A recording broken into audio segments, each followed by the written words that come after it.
Hello and welcome to SPMIS Academy. Today we'll analyze important newspaper articles of 28th February 2024. Please note you can download the PDF version of today's newspaper analysis by clicking the link given in the comment section.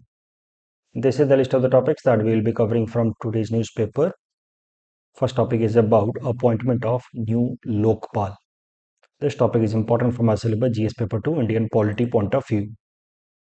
देखिए, लोकपाल जो position है हमारे देश के अंदर वो union level पे होता है and it is a statutory position created as per Lokpal and Lokayukta act of 2013।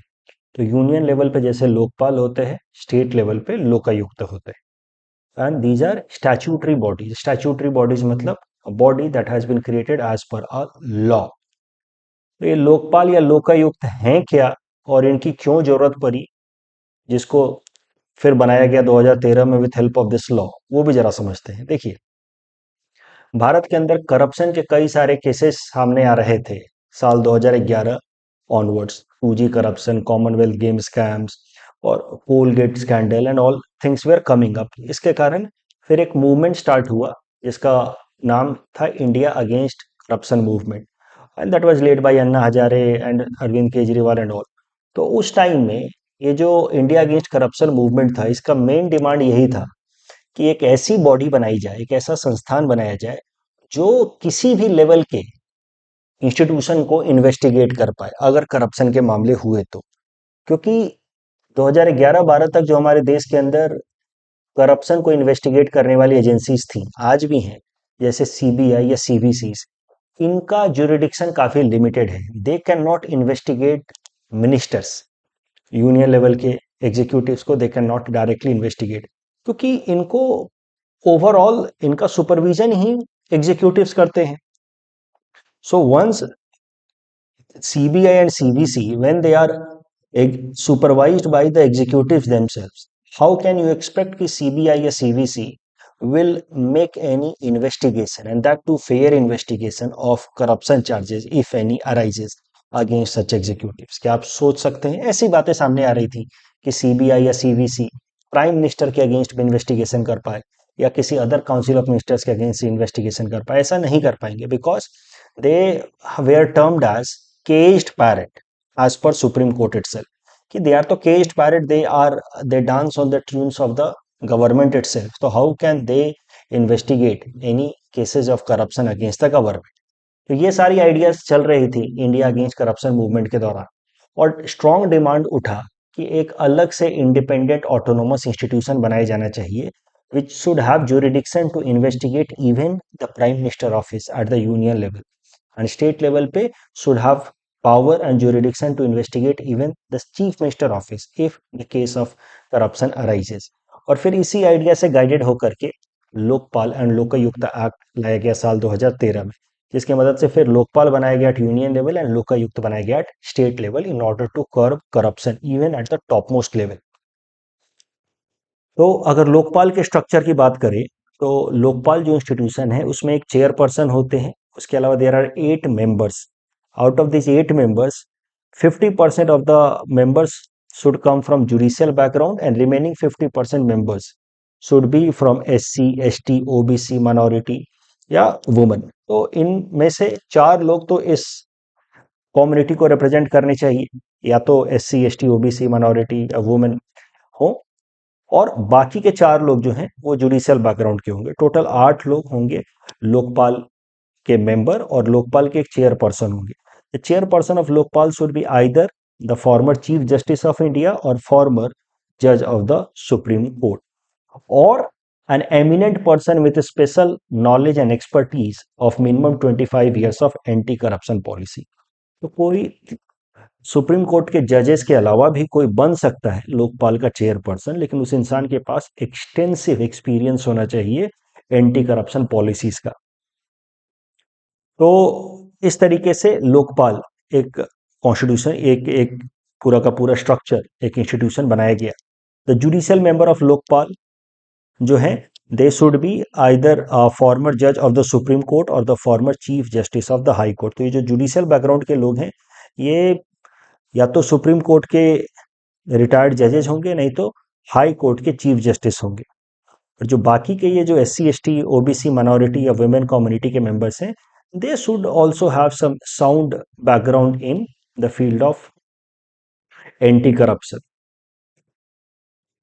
ये जो लोकपाल और लोकायुक्त एक्ट लाया गया, इसके अंतर्गत लोकपाल के जो चेयरमैन होंगे उनके रिटायरमेंट के भी टर्म्स कंडीशंस रखे गए कि रिटायरमेंट के लिए 5 साल का या तो टर्म पूरा हो जाए, नहीं तो एज 70 ईयर्स पूरे हो जाए।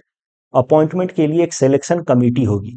The selection committee will have 5 members whose chairperson will be prime minister himself. उसके अलावा speaker of Lok Sabha, leader of opposition in Lok Sabha, chief justice of India खुद होंगे, या फिर कोई ऐसा जज who is nominated by the chief justice of India. तो 4 मेंबर्स ये हो गए जो सिलेक्शन कमेटी का हिस्सा होंगे, और सिलेक्शन कमेटी रेकमेंड करेगी प्रेसिडेंट को for appointment of Lokpal and its member.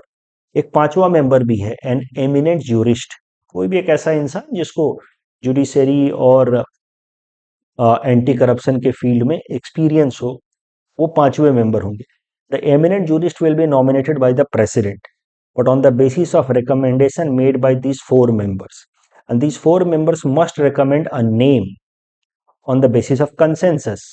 सारे लोग एक बार कंसेंसस से जिस इंसान का नाम पोज करेंगे प्रेसिडेंट को, वो इंसान फिर 5वां मेंबर एमिनेंट जूरिस्ट की तरह ज्वाइन करेगा सिलेक्शन कमेटी को, and then selection committee will make recommendations regarding appointment of Lokpal and its members. साल 2016 में थोड़े से बदलाव किए गए, और ये जो leader of opposition in Lok Sabha है, इसको बदल करके कर दिया गया leader of single largest party in opposition in Lok Sabha, क्योंकि टेक्निकली ऑपोजिशन बनने के लिए 10% सीटें होनी चाहिए लोकसभा के अंदर, जो किसी भी पार्टी के पास थी नहीं, इवन कांग्रेस के पास भी नहीं थी, तो कोई लीडर ऑफ अपोजिशन बन नहीं पा रहा था टेक्निकली, और इस कारण से फिर ये सिलेक्शन कमेटी नहीं बन पा रही थी, और सिलेक्शन कमेटी नहीं बन पा रही थी तो फिर लोकपाल अपॉइंट नहीं हो पा रहे थे। इस कारण से ये बदलाव किया गया साल 2016 में। मौजूदा न्यूज ये है कि प्रेसिडेंट ऑफ इंडिया ने अपॉइंट किया है former supreme court justice AM Khanwilkar साहब को आज chairperson of Lokpal. Of course ये पूरा प्रोसेस फॉलो किया गया होगा, 5 मेंबर की सिलेक्शन कमेटी ने नाम रिकमेंड किया होगा, और फिर जस्टिस AM खानविलकर साहब को अपॉइंट किया गया है एज लोकपाल। तो new Lokpal appointed justice AM Khanwilkar. देखिए बैकग्राउंड देख लेते हैं। सुप्रीम कोर्ट ने कहा कि CBI and CVC they are cage parrot and they can not investigate corruption at the level of ministers. इसीलिए फिर लोकपाल और लोकायुक्त एक्ट लाया गया 2013 में। यूनियन लेवल पे लोकपाल है और स्टेट लेवल पे लोकायुक्त है। The Lokpal institution can investigate even the prime minister office, simultaneously the lokayukta can investigate the chief minister office। और लोकपाल के जो चेयरमैन होते हैं, उसके अलावा 8 मेंबर बॉडी होती है, 50% from these 5 community and 50% from judicial background. The chairman and the other members of the Lokpal are appointed by the president on recommendation of a selection committee that has these 5 members. The chairman should be either retired judge of Supreme Court or retired chief justice of India। इस topic के basis पे ये prelims practice question हमने आपको दे रखा है। Please attempt this question and submit the answer in the comment section. The next article is about criminalisation of politics. This topic is important from our syllabus GS paper 2 governance point of view. देखिए, criminalisation of politics एक phenomena है जिसका सरल सा मतलब होता है कि ज्यादा से ज्यादा क्रिमिनल बैकग्राउंड के लोग जिनके अगेंस्ट क्रिमिनल केसेस हैं वो पॉलिटिक्स में आ रहे हैं, और ये फिनोमेना इंडियन पॉलिटिक्स में ज्यादा प्रोमिनेंट होता हुआ दिखता है if we go by data. इसी in Lok Sabha that was elected in 2004, 24% members had criminal cases pending against them. फिर 2009 में इट वेंट अप टू 30%, 2014 में वेंट अप टू 34%, एंड 2019 में जो लोकसभा बनाई गई उसके अंदर 43% मेंबर्स ऑफ पार्लियामेंट ऐसे हैं who have criminal cases pending against them. So this phenomena, the data itself tells कि Indian politics is witnessing a phenomena that could be known as criminalization of politics. More and more members having criminal background are getting into politics। तो इसी context में recent development भी है। एक organisation है, non profit organisation, ADR, association of democratic reforms. ये electoral और political reforms के लिए अलग अलग रिपोर्ट्स पब्लिश करता रहता है भारत के अंदर। यही सब तरह के रिपोर्ट्स कि कितने क्रिमिनल बैकग्राउंड के लोग हैं, इस तरह के reports in order to bring transparency in electoral processes and bring political reforms, इस तरह के रिपोर्ट्स पब्लिश करता रहता है एडीआर। तो एडीआर ने हाल फिलहाल में फिर से एक रिपोर्ट पब्लिश करके बताया है कि जो मौजूदा टाइम में राज्यसभा के इलेक्शंस हुए, उसमें से 36% ऐसे कैंडिडेट्स चुने गए हैं who have criminal cases pending against them.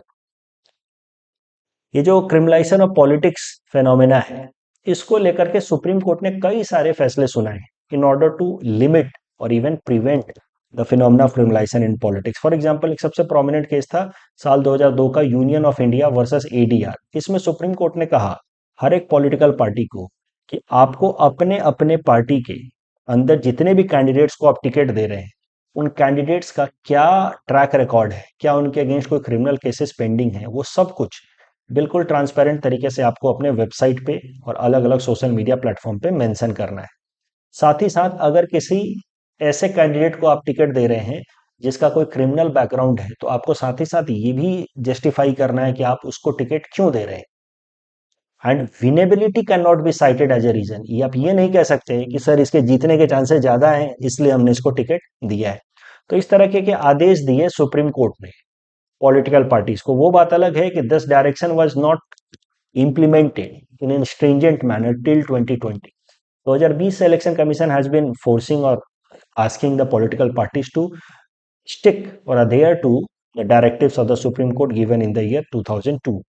उसके अलावा Ramesh Dulal versus union of India case 2005 में supreme court laid down stringent disqualification criteria for candidates having criminal background. Lily Thomas case is very good, इसको आपको याद रखना है because representation of people act 1951 सीधा सीधा आपके सिलेबस में मेंशन है जीएस पेपर 2 में। You see, representation of people act 1951 का सेक्शन 8 सब क्लॉज 4 कहता है कि अगर कोई भी कैंडिडेट के अगेंस्ट कोई भी क्रिमिनल केस में उसको सजा हो जाती है, कोई भी मेंबर ऑफ पार्लियामेंट है या मेंबर ऑफ लेजिस्लेटिव असेंबली है, ठीक है, और उसको किसी भी क्रिमिनल केस में सजा हो जाती है जिसमें सजा का जो पीरियड है, the sentence period, if it is more than 2 years, then the member of the parliament or legislative assembly, as the case may be, will automatically get disqualified.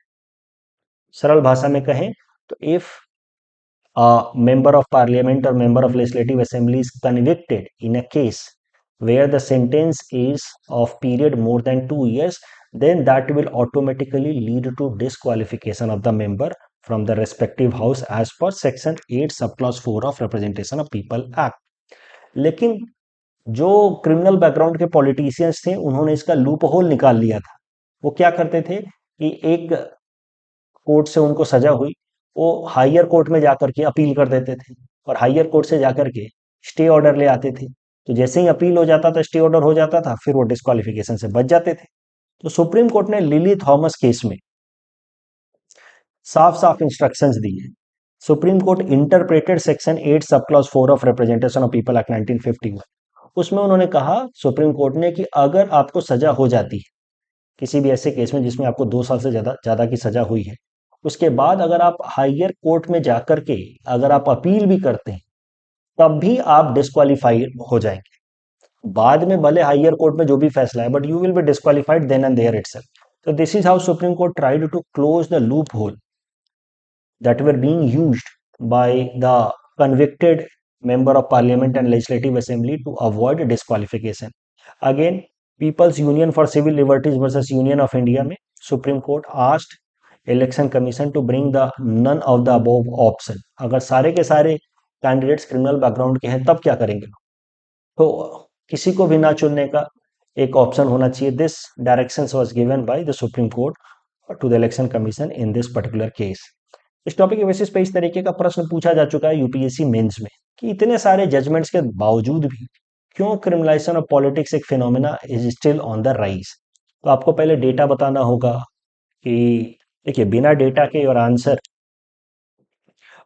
appears spineless. Data, that too appropriate data, are like spine, skeleton of your answer. तो data बताइए, पहले prove कीजिए कि criminalization of politics is a phenomena being seen in the Indian politics. Then you mention several Supreme Court judgments. Then you argue कि why still the criminalization of politics as a phenomena is on the rise. For that you can give such points. फिर आप conclusion में Vora committee एक बनाई गई थी, उसके ideas को लिख सकते हैं. इस तरीके से आप इस क्वेश्चन को अटेम्प्ट कीजिए. Only those students will be attempting who are not appearing this year APSC prelims. तो ये बोर्ड वर्क है with respect to this topic. This is the data with respect to criminalisation of politics. Recently conducted Rajya Sabha election में भी 36% candidates have criminal cases against them as per ADR, which is a non-profit group for political reforms. Supreme court ने कई सारे directions दिए हैं अलग अलग judgements में. Union of India versus ADR, Ramesh Dulal case, Lily Thomas case, People Union Civil Liberties case, इन सब के बावजूद भी criminalisation of politics is on the rise. 4 astronauts have been selected for Gaganyaan mission. This topic is important for my syllabus GS paper 3 science and technology point of view. देखिए Gaganyaan mission से संबंधित कई सारे आर्टिकल्स हमने पास्ट में भी cover किए हैं.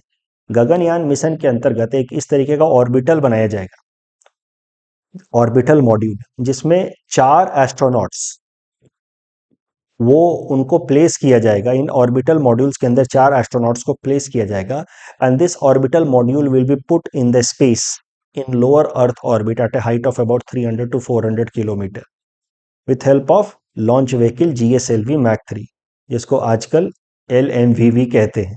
तो GSLV Mach 3 की मदद से ये ऑर्बिटल मॉड्यूल के अंदर प्लेस किए हुए 4 एस्ट्रोनॉट्स को लोअर अर्थ ऑर्बिट में प्लेस किया जाएगा, जहां ये एस्ट्रोनॉट्स लगभग 5 से 7 दिनों तक अर्थ के अराउंड रिवॉल्व करेंगे and they will gather several data with respect to cosmic radiations and then this orbital will return back to the earth.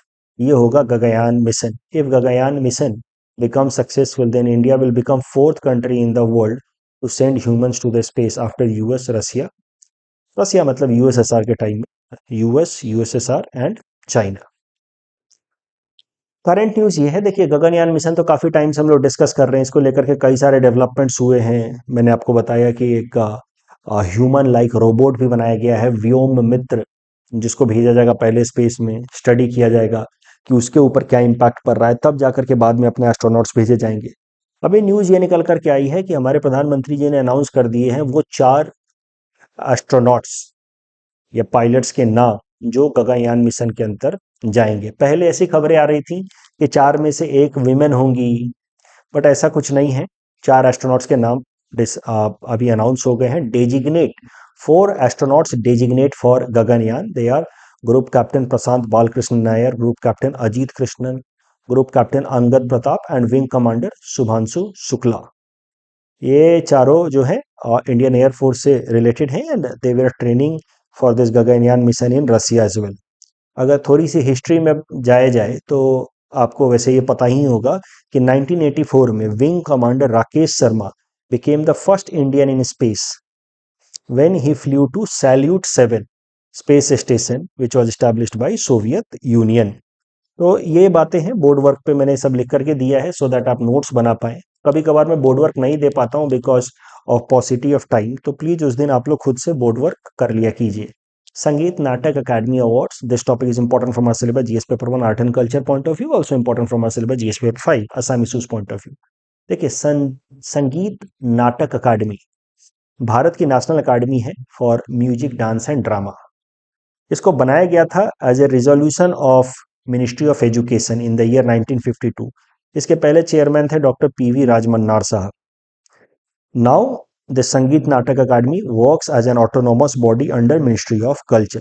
संगीत नाटक अकादमी ने कई सारे इंस्टीट्यूशंस को स्टैब्लिश किए हैं. उसमें से सबसे महत्वपूर्ण है National School of Drama. It was establish in new Delhi in 1959. Sangeet Natak Akademi ही डांसेस को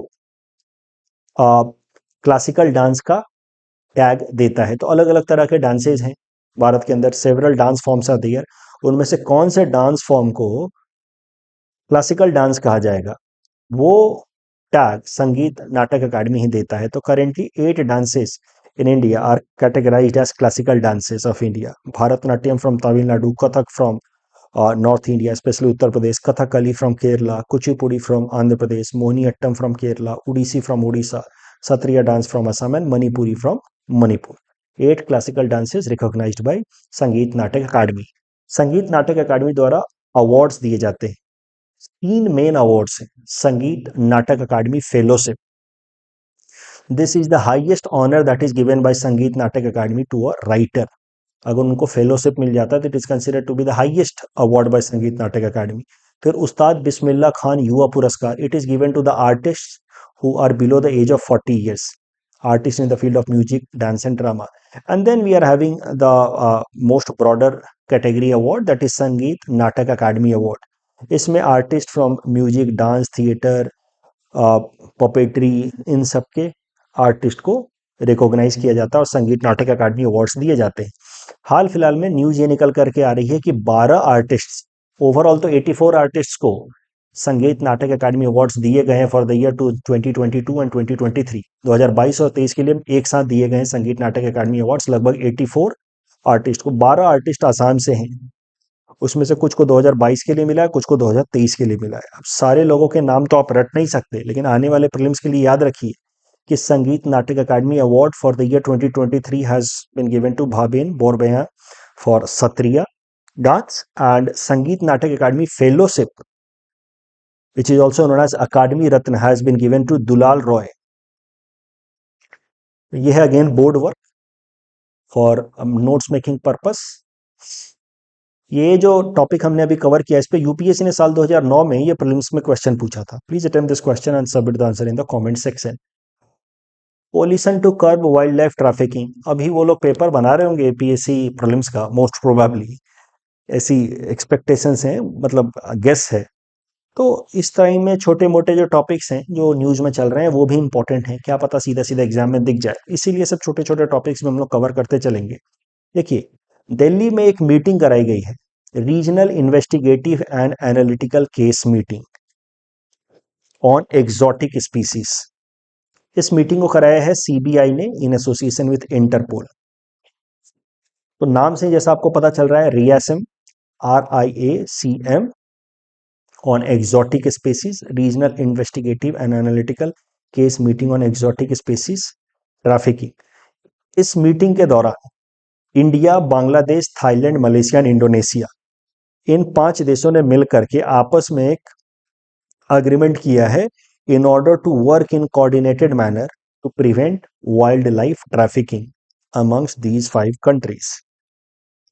तो दुर्लभ पशु पक्षियों की तस्करी पर इंटरपोल और सीबीआई की मेजबानी में एक गंभीर बैठक। आपको पता है कि इंटरपोल को भारत की तरफ से इंटरपोल में रिप्रेजेंटेशन सीबीआई का ही है। तो इंटरपोल और सीबीआई ने मिलकर के मीटिंग कराई है और वहां पे फिर इन 5 देशों ने मिलकर के आपस में एग्रीमेंट साइन किया in order to prevent wild life trafficking. कौन सा देश रशिया के साथ बॉर्डर नहीं शेयर करता है? Answer is Armenia. Special safeguard mechanism is associated with WTO। That's all from our side for today. Thanks for watching.